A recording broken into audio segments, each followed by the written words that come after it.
Welcome back, Lynx Nation, to another episode of Lincoln Pride Television. I'm Claire. And I'm Abby. Let's get started. Hold on, Claire and Abby. I have an important announcement before the show starts. My name is Bailey Peabody, and I'm also involved in Student Council, and I would like to share a message with you all. Student Council will be holding a costume drive running from October 22nd through October 28th. We are asking for full costumes, lightly used, and in good condition. We will be going around to real-time classes to collect donations that will be made available to students who may not have enough money to purchase their own costumes. We need your help to make this a successful project, Lynx Nation. Anyone who donates a costume will receive 1 ticket per donation to write their name on and enter into a drawing for the chance to win a pizza party for your real time. So bring in all your old Halloween costumes, feel good about doing your part, and also get a chance to earn a free pizza party. Now let's get back to our regularly scheduled LPTV.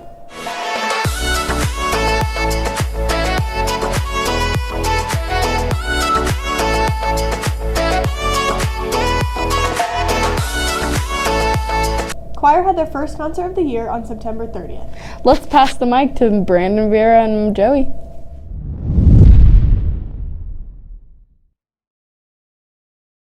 On September 30th, the choir held a concert at 7 p.m. Here's some footage from that night.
Thanks, guys. I'm excited to see how far they come this year.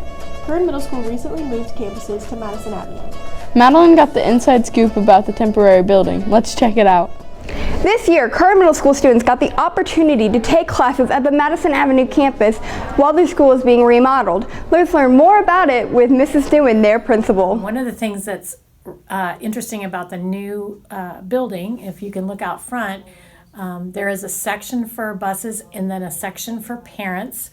And then there's a walkway in between with guards along there. One rule that we have to be really strict about is no food or beverages other than water. In addition to that, a rule or a process that we're going to have to pay more attention to is at dismissal. We want kids to be very safe, and until they get used to how it works, we'll have that dismissal be staggered and allow kids to slowly leave the building instead of all at once, so that we can keep track of where kids are.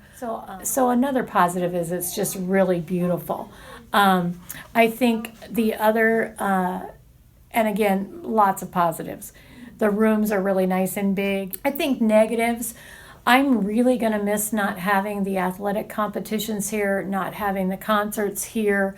I love watching kids even practice, and I don't get to walk down there and see them practicing. So the fact that we have to go off-site for those things, I think it's not a negative, it's just, it's an inconvenience, and then plus the kids just can't be here as part of that. At one point, LPTV got to speak with students on how they felt about the Madison Avenue campus. Here's what they said. I'm not stoked about spending my 8th grade year here because it's not actually Kern, so I don't know, it doesn't give off the same vibe as it would be if we were going to the real Kern. I feel like it's good that we're at the Madison campus this year because it's a good transition to AL because we're going to have to relearn the school twice. It's definitely a lot easier getting from class to class because it's all in just one straight hallway except for our electives. Well, now you know more about the facility and what some of the students think about it. Back to you, Abby and Claire. The 100 block had a classic car show on the 15th. Let's check it out with Eric and Noah.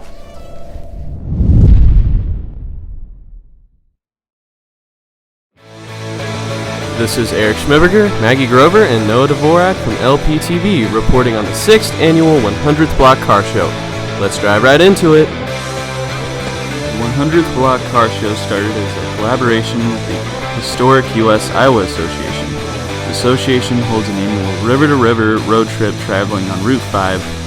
As a way to greet participants of the road trip, the car show was started in Council Bluffs. This car show included many trophies. Some of the sponsored trophies include American National Insurance, Jim Hendrix, and the business trophies included 1892 Beer House, Lincoln's Pub, Barley's Bar, Glory Days, TZ Sports Pub, The Barrel, Rodeo Saloon, and Black Squirrel. That's all for this segment. This has been Eric Schmiberger, Maggie Grover, and Noah Dvorak reporting for the 6th annual car show.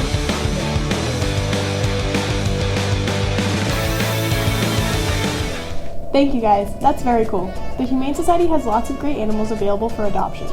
Let's see some adorable pets with Delaney and Kylie. Carla is a 2-year-old domestic shorthair. Her adoption fee is $75. She loves to be pet and to be cuddled. If you are looking for a relaxed and loving cat, then she is the perfect pet for you.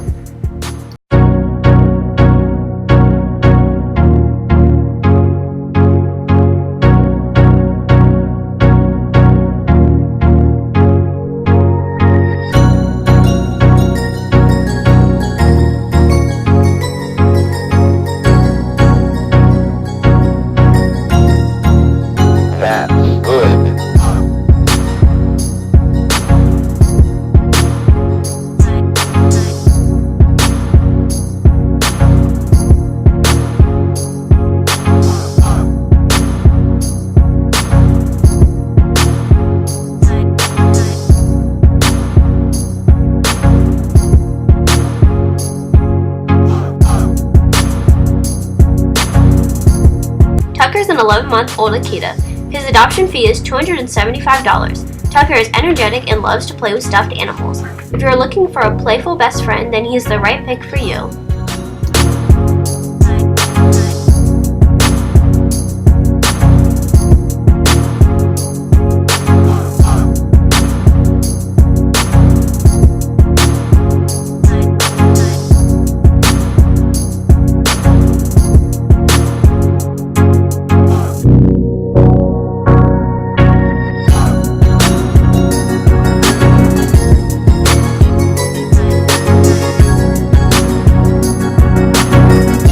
Carla and Tucker are only 2 of the amazing animals that they have down at the Humane Society.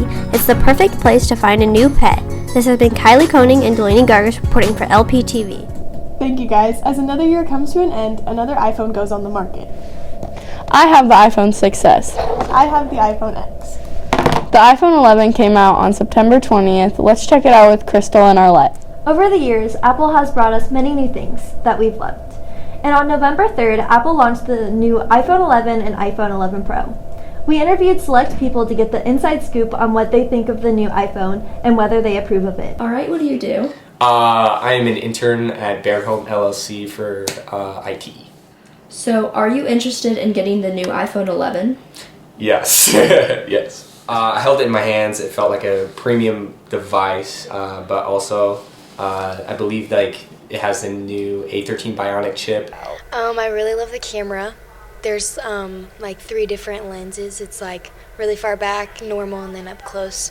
I know my wife is really excited about the 3rd camera, whatever that means. Despite the 3 cameras added to the phone, Apple ignored the possibility to innovate and bring competition to the table. Companies such as Samsung have brought innovative creations to the technology market. It breathes change, precisely what people like. However, is Apple giving people enough change? Do the new additions reach your expectations? No. No, they do not. Probably the processor does, but the cameras do not. It'd be really nice if it was more compatible with Google because of all the Google stuff we do at school. I'd also like to see a stylus in there. I feel like we can predict what's next, so they're not really giving us something like really brand new. Apple's iPhone sales have been dropping at a record pace of 17% from the previous year. Releasing the newer and cheaper iPhone 11 is Apple's attempt at bringing back their customers. Yes, so along with the decline, a lot of it had to do with their last iPhone release. Everybody saw the price tag and everybody freaked out. Yes, it is probably the best iPhone that released then, but it also is one of the most expensive devices to ever release on the market for its kind. So with that, not as many people bought the phone, but of course they were expecting a whole lineup of people, to their usual Apple loyalty customers, to buy the device, and they just didn't. One can easily say that Apple is still at the top of the food chain when it comes to technology.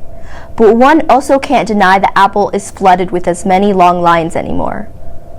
They've reached their peak years back and subconsciously failed to keep people on their toes. Do people still go to Apple seeking innovation, or is it just for recognition? Thank you guys, I might just have to upgrade.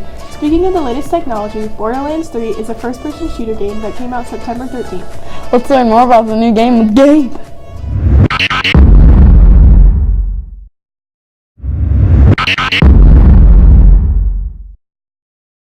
What is up, my bandit legions? God Queen Tyrene coming at you live with my brother Troy.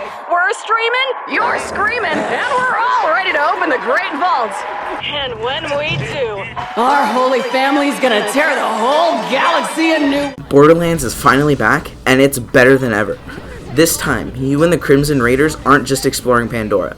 You're taking to the stars to combat the Children of the Vault and thwart their plans to open the Great Vault and become all-powerful gods.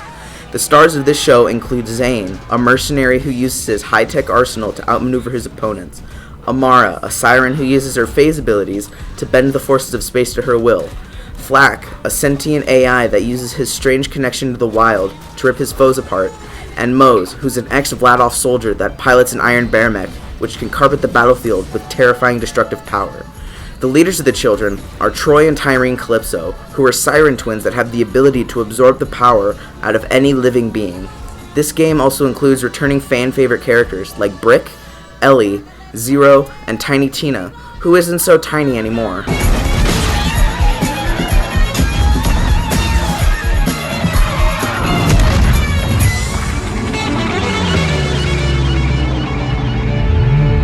I think this game is a direct upgrade from its predecessors. Its movement system now allows you to slide on the ground as well as climb up short surfaces. You're even able to kick bandits out of their own cars and steal them for new parts.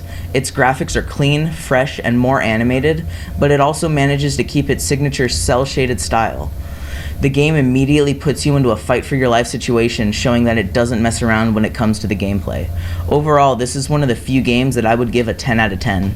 The homecoming football game on the 27th against Urbandale was an exciting one. We found out who the homecoming king and queen are. Here's Hannah with that footage.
And your 2019 Abraham Lincoln High School homecoming queen is Bailey Peabody.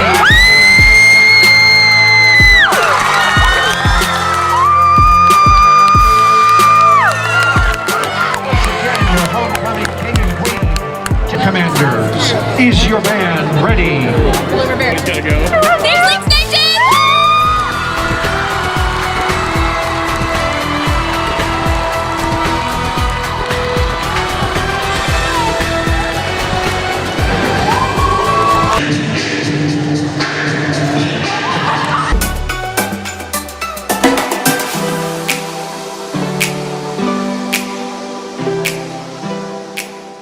Thank you, Hannah. Well, that's all the time we have for this episode. Make sure to tune in to the next one. And from all the staff here at LPTV, thanks for watching. Yo, yo, yo.